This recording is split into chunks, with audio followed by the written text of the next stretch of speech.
Good morning বন্ধুরা, তোমরা সবাই কেমন আছো? আজকে যে বিশ্বকর্মা পুজো পরের দিন, তো আজকে তো বরের অফিস যেমন যাবে প্রতিদিন। তো সকালবেলা রান্না বান্না তো আমার শাশুড়ি মা করেন। তো আমার সব কিছু হয়ে গেছে, এই বিছানা গোছালাম, তরকারি কাটলাম। আজকে আমাদের রান্না হয়েছে যেন চাল কুমড়োর তরকারি, লাউ তরকারি, আর হচ্ছে পমফ্রেট মাছের ঝোল, আর কিছু না। এটাই হয়েছে। তো আজকে বর টিফিন নিয়ে যাবে ভাত, ডাল আর আলু সেদ্ধ। ও ভাত ছাড়া খেতে পারে না। তো কালকে তোমাদেরকে বিশ্বকর্মা পুজোর নিশ্চয়ই এটা শেয়ার করেছিলাম, তো কেমন লাগলো তো কমেন্টে জানিও। সকালে চা মুড়ি খেয়েছি।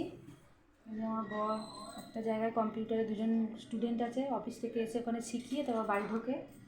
দুজন স্টুডেন্ট আছে আমার বর ভালো কম্পিউটারে। যদি আপনারা শিখতে চান তাহলে বর্ধমানে যোগাযোগ করতে পারেন। এই নম্বরে অভিজিৎ দাস, অনিলপুর ভাঙাবো, ঠিকানাটাও বলে দিলাম। হ্যাঁ, এই যে আমার বর, এই যে।